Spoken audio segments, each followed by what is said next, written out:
pengungsi.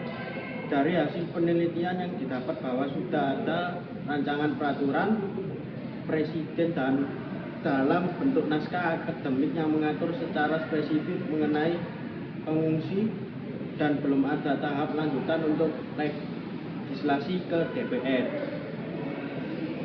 Sehingga pemerintah Indonesia belum meratifikasi Konvensi 1951 dan lebih memfokuskan untuk mempersiapkan rancangan tersebut.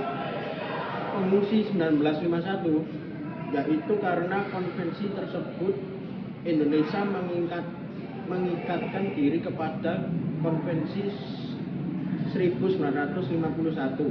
Tindakan tersebut hanya akan menambah kewajiban bagi Indonesia.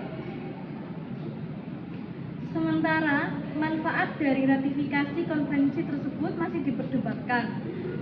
Untuk perlindungan hukum bagi pengungsi di Indonesia, pemerintah Indonesia sudah bisa melaksanakan prinsip-prinsip utama dalam Konvensi Pengungsi 1951, yaitu tidak memulangkan, tidak mengusir, tidak membedakan, dan juga tidak melakukan tindak pidana bagi pengungsi yang masuk ke wilayah Indonesia. Meskipun ada beberapa hak bagi para pengungsi yang masih belum terpenuhi.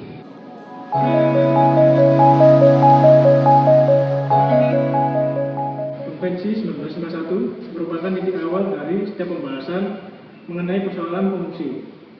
Dalam beberapa hal konvensi ini dipandang sebagai pembuka jalan karena pertama kalinya dalam sejarah di mana sebuah konvensi telah memberikan definisi umum tentang seorang pengungsi.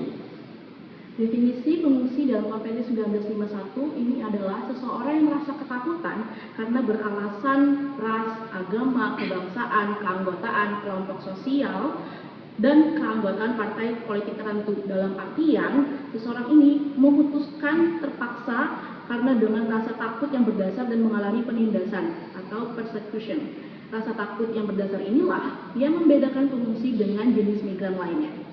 Persoalan pengungsi semakin meningkat pada awal tahun 1991 dan awal 1960-an. Maka dipandang perlu untuk memperluas cakupan waktu dan geografis dari Konvensi 1951. Oleh karena itu, dalam perkembangannya dirancang dan disepakati suatu protokol tambahan terhadap konvensi tentang status pengungsi tersebut, yakni Protokol 1967. Konvensi 1951 dan Protokol 1967 mengatur perlakuan standarisasi minimum dan hak-hak yang mendasar untuk mereka. Adapun diantaranya yaitu 1. Untuk mendapatkan pekerjaan dan kesejahteraan. 2. Mendapatkan surat keterangan jati diri dan dokumen perjalanan serta mengenai penerapan biaya fiskal. Dan yang ketiga, hak untuk memindahkan aset miliknya ke negara lain di mana mereka telah diterima dengan tujuan permukiman kembali. Lalu, Indonesia apakah perlu meratifikasi konvensi ini?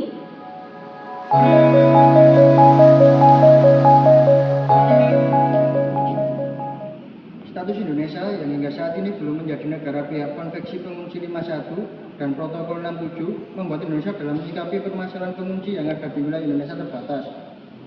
Berbeda halnya apabila pemerintah Indonesia memilih untuk meratifikasi Konvensi Pengungsi 51 dan Protokol 67. Ada beberapa faktor yang mempengaruhinya. Pertama, faktor ekonomi.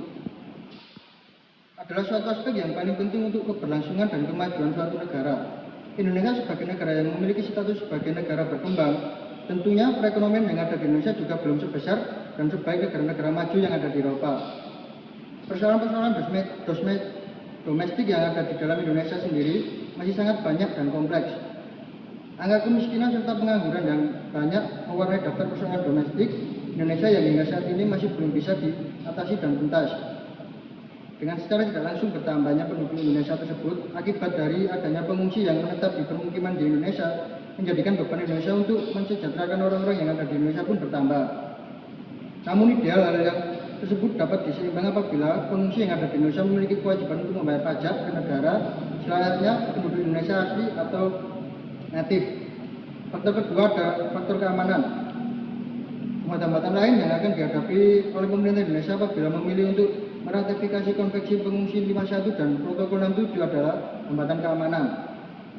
Hambatan keamanan ini tidak kalah penting untuk menjadi pertimbangan oleh pemerintah Indonesia apabila ingin meratifikasi Konvensi Pengungsi 51 dan Protokol 67. Sebagai sebuah negara, menjamin keamanan di dalam negerinya sendiri adalah sebuah tanggung jawab yang harus dipenuhi oleh negara kepada penduduknya, karena dengan terjaminnya keamanan suatu negara akan menciptakan sebuah kondisi yang nyaman dan tenang, menjalani aktivitas dan rutinitas dengan keadaan yang tenang dan dapat secara optimal. Aspek ketiga adalah aspek konteks internasional. Konteks internasional adalah suatu hal yang terjadi di luar negeri atau di luar Indonesia, namun memiliki pengaruh terhadap Indonesia dalam mengambil sikap.